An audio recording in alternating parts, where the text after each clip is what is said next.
this is the Zauberkreuz puzzle. Now this is gonna be a very, very long video. It's gonna feature pretty much anything you would ever want to know about this puzzle. So do please check in the description for timestamps to jump to the parts you're actually interested in. Now the first thing about this is of course the overview. This is the Zauberkreuz puzzle, or at least that's how I pronounce it. When I put the name, which is German, in the Google Translate site, it's supposed to be Zauberkreuz, or something like that. I'm very sorry if I butchered it, but yes, I've been calling it Zauberkreuz for too long. Now, this version is 3D printed, because the original was made for the 125th anniversary of the Red Cross, and that was in 1988. I was not even alive then, so of course, you have this version. Now, this is an intersecting plungers type of puzzle. It's 2D, and you have two sections. One section that goes left and right, and one section that goes up and down, just like this. Now, each plunger, of course, has 2 rows of tiles, and we have an intersection of 4 tiles in the middle, as a square. Now, the thing about this is it was optimized for 3D printing. The original had some clear plastic on it, and the assembly is much different. But the core idea is that you can move, 5 times 4, you can move 20 pieces around in the cross formation. You have that intersection again of 4 tiles or 4 pieces, and you can move the pieces about 1 extra square's worth to the left and the right, just like that. And also up and down, of course. So that's the general thing about the puzzle. Let's jump to the next section. Okay, now it's time for a speed solve. Of course, first we need to scramble it, so I'll be right back.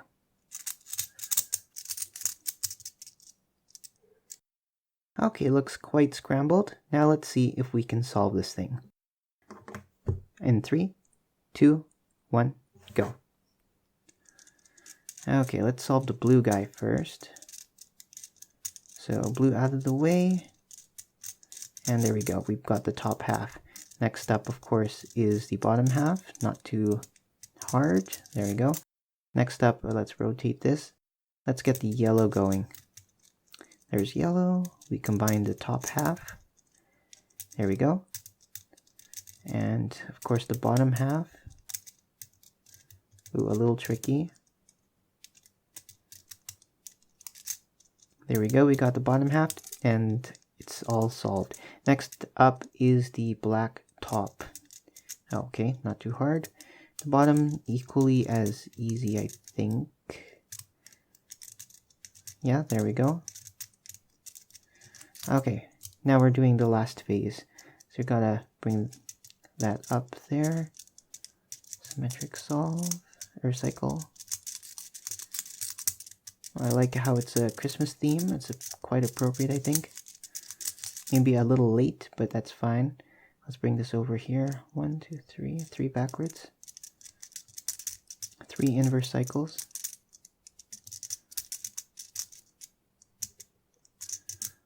Okay, symmetric cycle. Bring it out of the dead zone.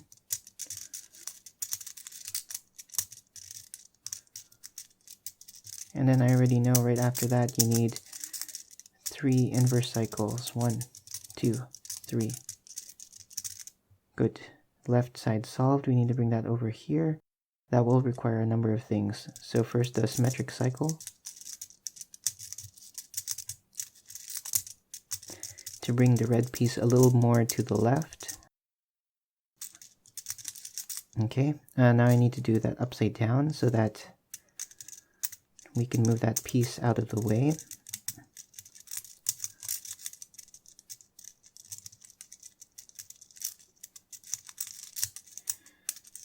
Okay.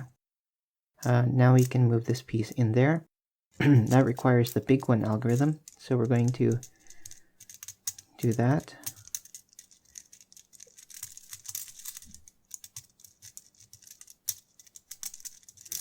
Okay, and don't forget the inverse cycle.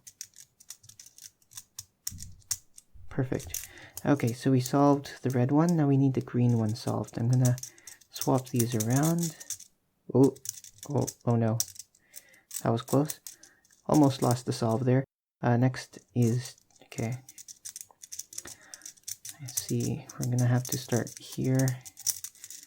Lucky was all ready to go. Okay, that was one. Then we need to move upward like that.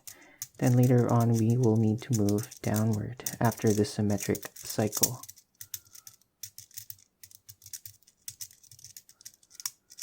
Good. Now we need to, okay, move downward, yeah. Down, down, like that. Another symmetric cycle. And we're basically now on the home stretch. Okay, one more symmetric cycle.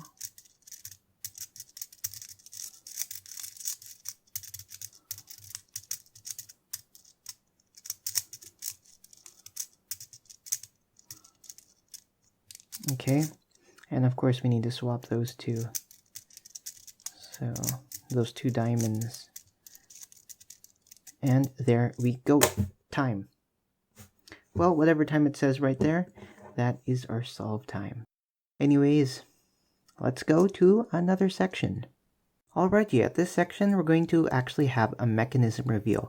The reason why is because the STL files, or the files that defined the shape of these pieces, will not be released, and it's for copyright reasons. I did not get permission to sell versions of these, so I will not do that. But after I revealed the mechanism, you could actually very easily make it yourself through some free software like Fusion 360, and then slicing it yourself in something like the Prusa slicer, and then 3D printing it on your own 3D printer. But without further ado, let's open this up and take it apart, and then, of course, see how it works. So you're going to notice we have a couple of removable end stops to the cross. So we're just going to reach in and remove those. Now, these stops were sized just so that it's tough to remove, so that it's not going to fall out when you're in travel, so it will stay in place. But it's easy enough to remove if you ever want to disassemble it, like right now. At this point, you want to grab the plunger that is higher up in the groove, or higher up in the intersection. So in this case, it would be this guy. We'll take that. The pieces fall out, of course. And then you have the other plunger, which is a little lower in the intersection. Now, by that, I mean, let's go back in here. The plungers, where's the other one? The plungers fit into the cross just like so. And they move back and forth. So, as you can tell, one goes higher above the other one because physics, yeah, just basically physics. Things cannot go through other things, especially if they're solid. Now, you can sort of see how the frame works, and they're all based off of one idea. So, if you're familiar with 2D sliding puzzles, you might recognize this sort of scheme here. So let's say we have these two pieces. It's kind of hard to tell, but you have these really tiny pieces here. You have not actual squares, you have something that's a little crooked.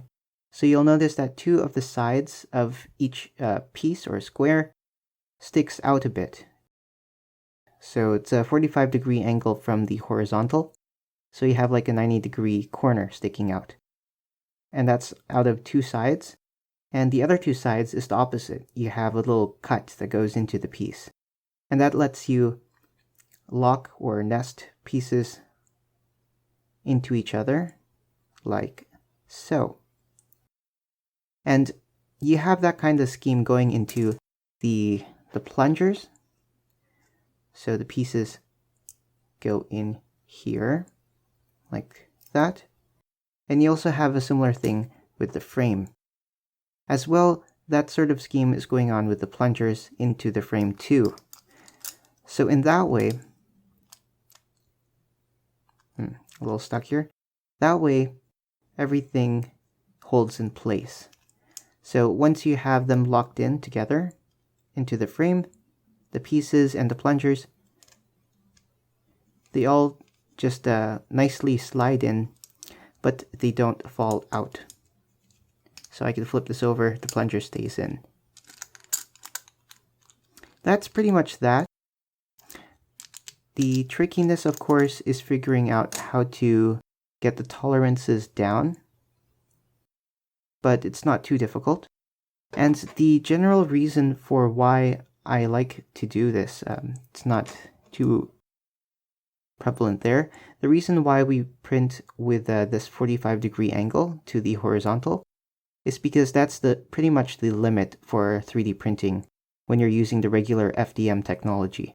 When you're printing layers of plastic over each other, you can only have so much overhang before it will not work anymore. One other thing about this piece, or maybe a couple, is that the square is not perfectly square. It's actually sort of rounded, and that lets you slide the pieces around a little more, and you have less of an alignment issue. You can be off a little bit, and because the corners are rounded, they will adjust themselves automatically. The other thing is that this piece is actually made out of 2 different colored filaments. So this triangle piece here, or section, is actually raised so that you can stop the print and then have this color change added in so that you can switch to a different color just for the top, the little triangle. So now I'm going to reassemble everything and get back to you with the next section. Alrighty, so at this section we're going to be talking about the important algorithms. Okay, so this algorithm will swap 2 of the diamonds, in this case the left and the middle diamond, and you do it by the following moves. Right, down, down, left, up, up, right, down, down, left, up, up, right, right, down, down, left, up, up, right, down, down, left, up, up, and then left once more. And there you go. Okay, so for this algorithm, I call it the cycle. And what happens after you apply it is that this piece moves down, and then this piece moves to the left. This also moves to the left. Then this moves up.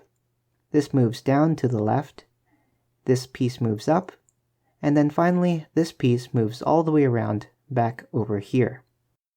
Now, if you are keeping track of everything in your head, this piece actually stays right where it is. So this is sort of a dead spot during the cycle. Now, the cycle looks a bit like this. Right, right, up, right, down, left, up, right. Now, if you look over here, you might notice that the top half of the yellow diamond has moved to the right, just like that. Now you have all these pieces over here, the 2 diamonds, blue and black. They're all scrambled, and we can now do a cycle on them as many times as we like by going like this. Down, right, up, left. We can repeat those 4 moves as much as we want, but if you apply it just once, that is 1 cycle. Then you can bring these yellow pieces back onto the diamond. So you do that by going left, down, right, up, left, and then down again. And that brings all the pieces in the usual spot, just like that. Of course, move the plungers back to the left so everything is consistent. And you'll notice that the cycle has applied. And as mentioned, you still have that dead spot right here. So that piece for the black diamond is still solved. It's still where it is. Everything else just shifted around. Of course, you can easily undo that, again by taking the yellow top half of the diamond to the right, just like this, and then doing the reverse of the 4-cycle move, or the 4-move cycle. 1, 2, 3, 4, and then you can go left, down, right, up, left to bring back the top half of the yellow diamond. And of course, line things up again, just like that. Okay, now this next algorithm will do something a little different. It will swap the 2 pieces in this column, the second one, And it will also swap the two pieces in the 3rd spot and the 8th spot. Now I call this the symmetric cycle, and that's because you're going to perform the cycle once, then you're going to perform the cycle again, but it's mirrored left to right. So the way this goes, it sort of looks like this. You first do a regular cycle,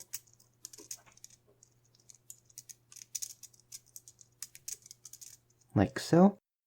Then what you're going to do is shift these pieces off over there. So you go like this, like that, and like this, and that. So that just flipped all the pieces around so that you have the setup for the reverse or the mirrored cycle. And you do this for the 2nd phase.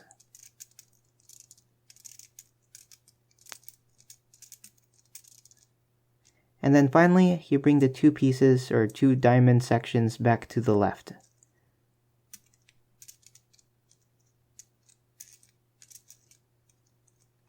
Just like so. And as you can tell, the right side of this blue diamond got swapped, or got, well, switched. And then for this diamond, you had the top left and bottom right swapped as well. So that's that symmetric cycle algorithm. Okay, so for this last algorithm, we're going to be swapping the 2 middle bottom pieces. These 2 pieces in the top right will be swapped as well. Now the way this goes is you're basically performing a cycle, then you're going to perform the symmetric cycle, and then finally the inverse of the regular cycle. So this is what it looks like. First you do a regular cycle,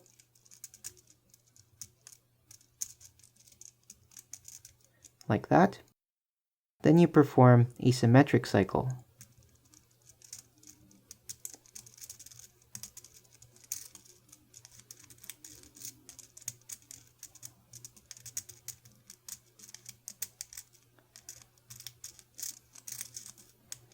Finally, you're going to perform the inverse cycle. And if you're not familiar, you get the top half of the yellow to the right, just like that. Then you're going to do the inverse, so you start like that. Finally, you want to complete the yellow diamond once again. And there you go. As you can tell, these 2 pieces got swapped over, and also that these 2 pieces got swapped over. Now the thing about this, or these algorithms, is that they can actually be simplified a little bit, at least the 2 last ones, the symmetric cycle and the big one. So if you pay attention and you learn and understand how the pieces go, like how you take one of the yellow diamonds, the top of it, and bring it to the right, and then do a little 4-move shuffle, and then bring the top of the diamond back down, you can actually simplify it and save a few moves there. So that's going to be important during a speed solve. Alrighty, we have not discussed the solved state. Now you want to end up with 5 separate diamonds, each of them with their own color. It's arbitrary where you position things, but what I do is I get red, yellow, green, then blue on the outside, sort of like Roy G. Biv, and then of course a black diamond in the center. So what I'm going to do is scramble it, and then we're going to come back with a solve.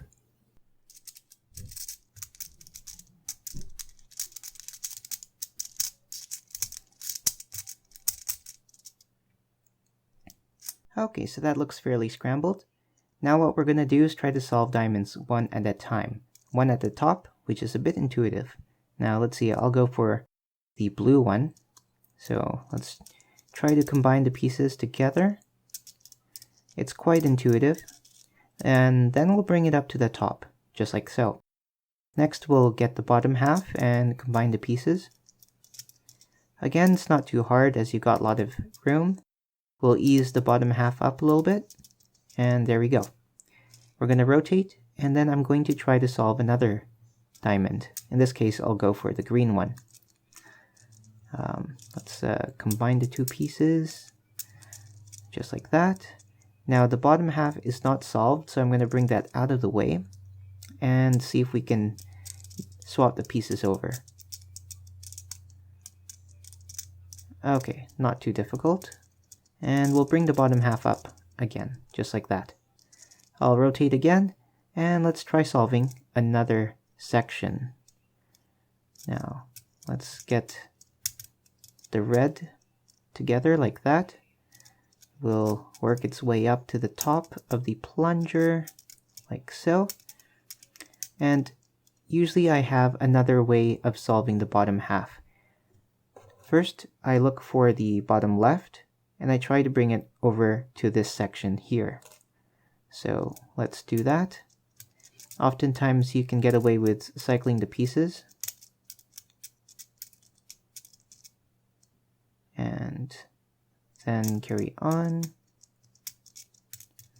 like so.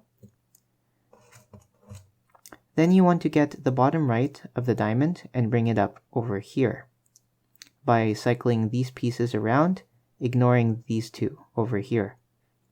Sometimes this might be stuck in the middle, so you're going to have to fiddle around a little bit to break this out of that spot. But in this case, all we have to do is cycle. So you just have to go like this repeatedly. Eventually, you'll end up with the bottom halves, or the bottom half pieces together, and of course you can just combine them like that. Next, I just sort of unite all the solved diamonds and flip it around. And then you have the last two all scrambled up in one section like so. Now, the next thing I want to do is I want to find a diamond, and I want the bottom left of its piece over in this dead spot. Now, since the yellow one is already where it wants to be, or I want it to be, let's go for the black one. Okay, just make it harder. So what we're going to do is to cycle 1, 2, 3. So 3 times down into this section. You might need another number of times, but in this case it's only 3 times. So we're going to do a little shortcut here. We took the top half of the green diamonds to the right. Then we're going to cycle 3 times forward, as I said. So that's 1, 2, and 3. Just like so. Then I'm going to fix the green diamond again, just like this. And of course, it worked. So I got the bottom left of the black diamond there. Next, we're going to use the symmetric cycle to bring it up into the dead spot. So you pretty much can refer to the symmetric cycle if you want to. But that's pretty much this here. And there we go. Now the bottom left of the black diamond is here. The next thing we want is to get the top left of the black diamond and place it below that. So we can cycle by getting this guy over here and then here. So cycle 2 times backwards. So do the inverse twice, basically. 1, 2, and then solve the green diamond again. And there we go. That piece is where it should be. Now we're going to take this piece and bring it out of the dead spot and bring it back here, using, of course, once again, the symmetric cycle.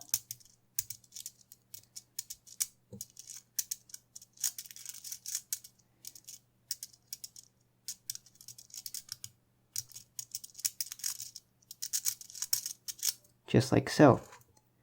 So now that these are together, we can perform the inverse cycle 3 times. So go 1, 2, 3, and the left half will be solved.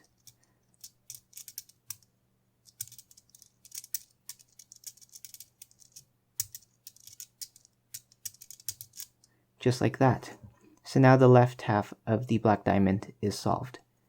Next thing is to try to work these pieces over to the left. So there are the 2 moves that we usually look at here. That would be the symmetric cycle as well as the big one. Now, the first thing I might want to do is to use the big one to move these 2 pieces. Wait, you say? The big one swaps the bottom 2 pieces. Well, yeah. But if you flip the algorithm upside down, then you can actually get these 2 to swap, and then these 2 to swap, which doesn't do anything, but you do want to bring these pieces, the black ones, to the left. Here's the confusing bit. I'm going to flip everything. It's going to be also mirrored right to left, but this is the big one going now.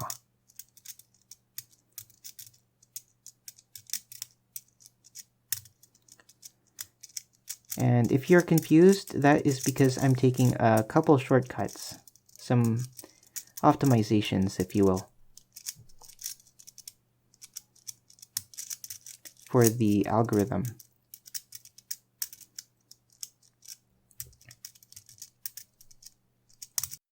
And there we go. As we set out to do, we had one black piece here and another one here, and we just moved this one over here. So that's good. Next thing I would do is to, well, I think I sort of regret what I just did. But nonetheless, we're going to do a symmetric cycle. So we're going to have this swap down, and we're going to have this move closer this way. Of course, that's not the usual way things work. So again, I'm going to do this upside down. So here we go. We're going to solve it by going like this.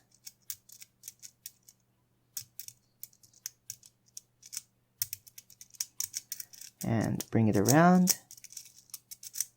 You can notice that it's catching. It doesn't always do that, but in this case, it is. Now, we'll bring it back around and resume where we were. So, we are getting the black pieces advancing to the left, so that's good. You might know or remember that the big one can bring this piece over to the left, but that will also bring this piece back out to the right. So we need to swap this back up here, and we do that by using a symmetric cycle. So let's do that again.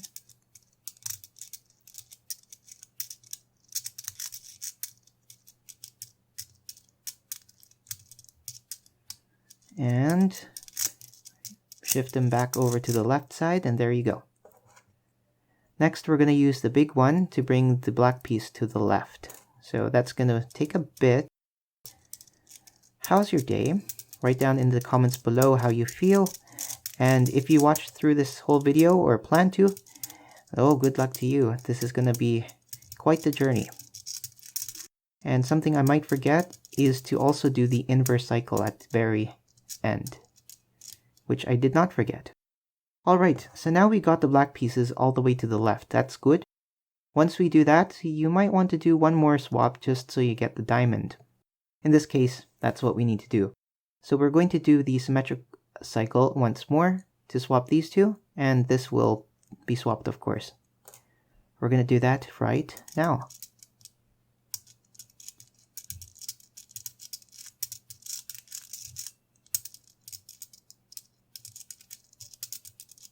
Just like that. Now we solved the blue guy, and now we still have the yellow one. That's being a problem. So, what are we going to do? There are a couple of approaches or states you might be in. One of which is where you have this. You already have one piece that is solved, but the three others aren't.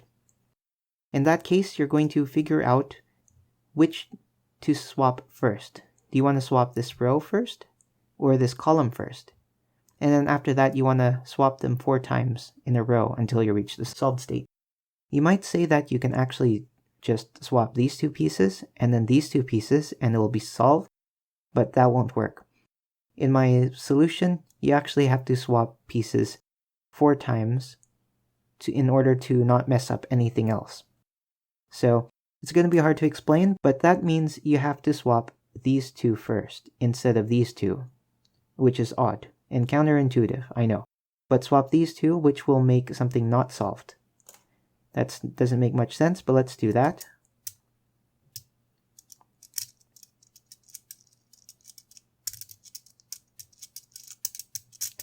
Of course, to do that swap, I'm doing the symmetric cycle. But remember, when you do that symmetric cycle, you also mess up this diamond. So this diamond got messed up, and so did this one. So next thing to do, if you remember this was the solved piece, you're going to make sure that's undisturbed. We're going to mix or rearrange the diamonds so that now you have the other, well, what was originally the row, it's now going to become the new column. And you're going to swap those two as well. And let's do that.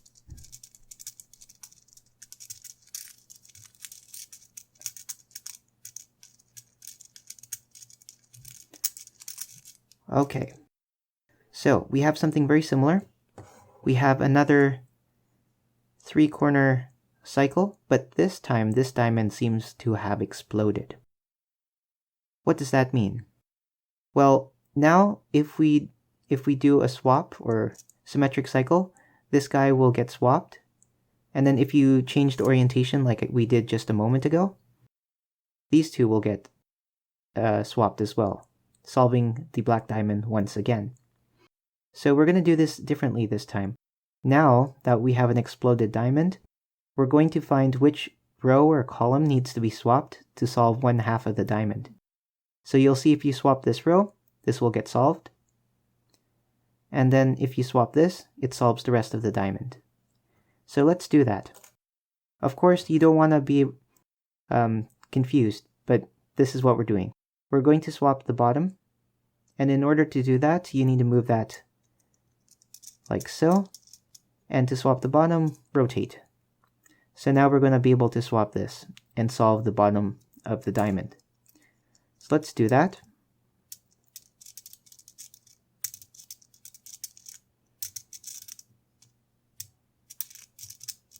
Whoops.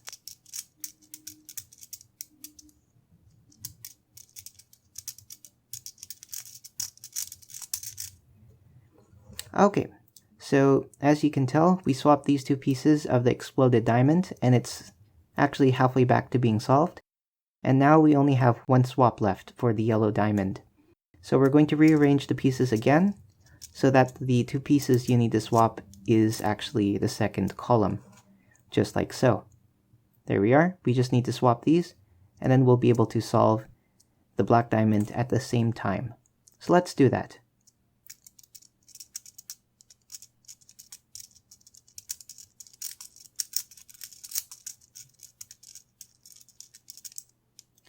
And there you go. Those diamonds are solved. So the gist of this is what you want to do is to basically explode this diamond and then rearrange this diamond, being careful of how you rearrange them each time you do a symmetric cycle. It's a bit confusing, but hopefully you understand it. You might want to go back, rewind the video a few times to see how I did that. But after that, you want to rearrange all the other diamonds. It's quite intuitive. Just by sight, you can try to get the red on top, then work the yellow to the right, then the green to the bottom, and then blue to the left, which is now not possible using just 2 moves at a time. So you're going to have to break up the diamonds. And of course you remember that 2 diamond swap from the algorithms we looked at. So let's just do that.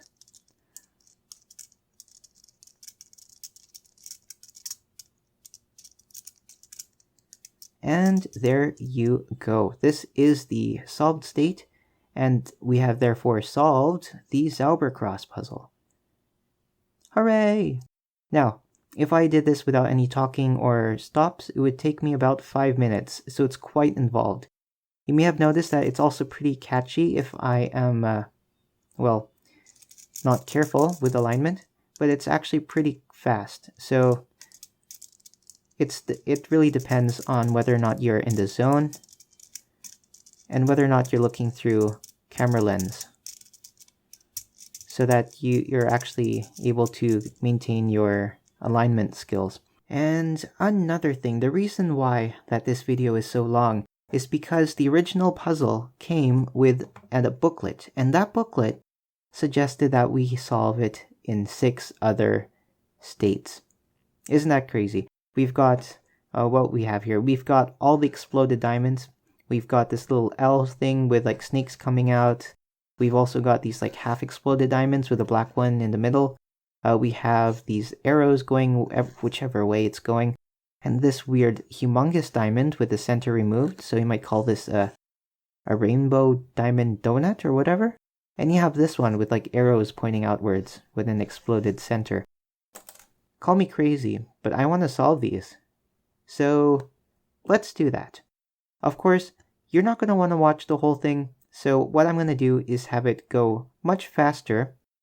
But if you want to see the raw footage of each solve, or each solved state, look down in the description below for unlisted videos so that you can see how long it actually took to reach all these states. Because it's not going to be easy, because now you're not dealing with simple diamonds.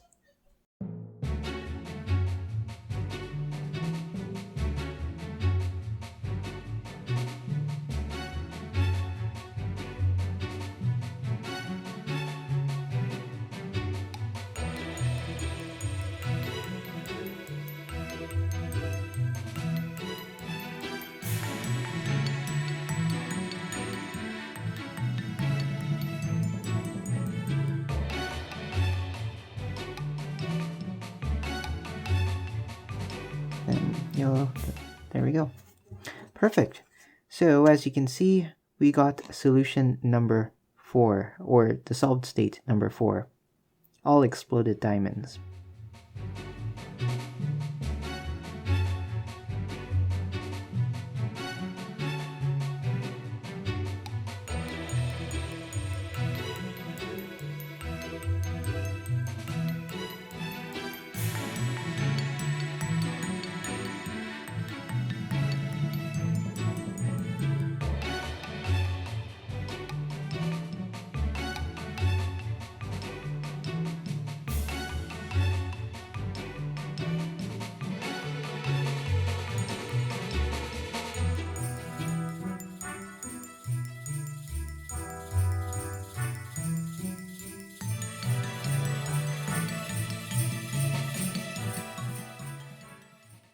Green on top. And there we go. We have solved state number 3, where it's basically a giant explosion with green going upward, yellow to the right, blue downwards, and red to the left, while the black one is plain old exploding in the center.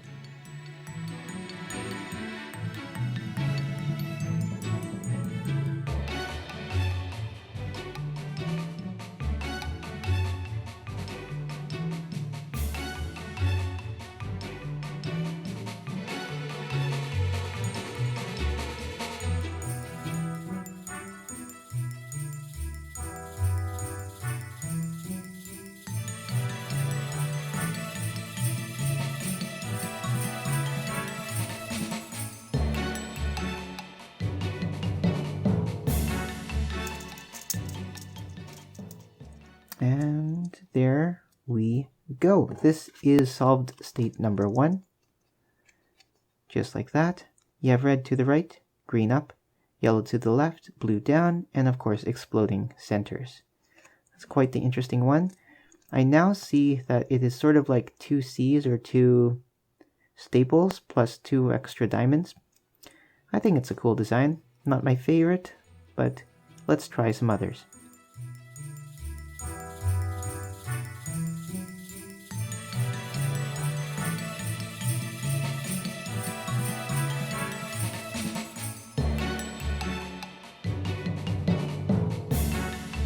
Or am I confident enough to do that?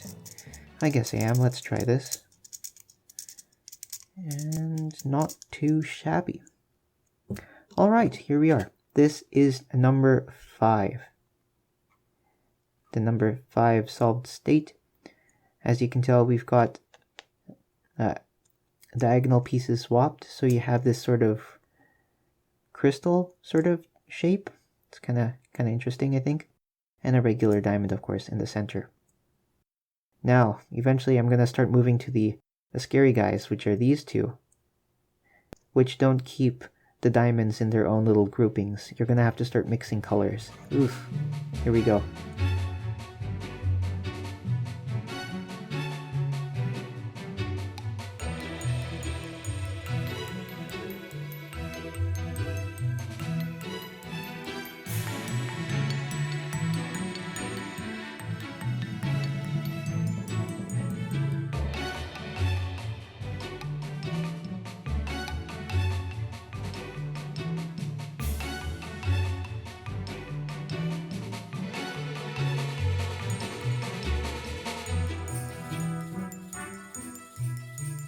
First the blue-green, then the yellow-red, and we should be good to go.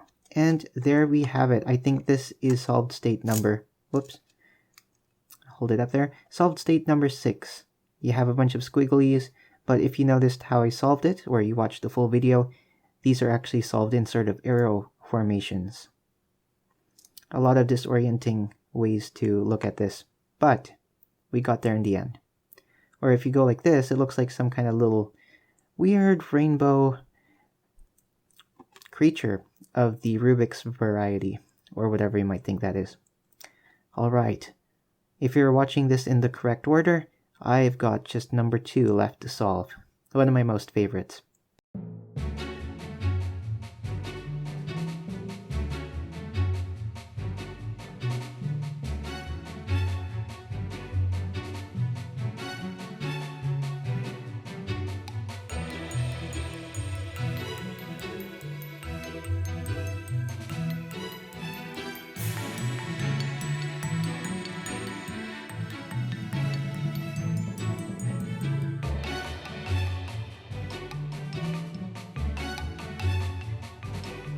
And if all is good in the world, we do that weird thing where we have to shift up a little bit, just one more unit, and we're solved. This is one of the most confusing solved states ever, but it's one of the most rewarding.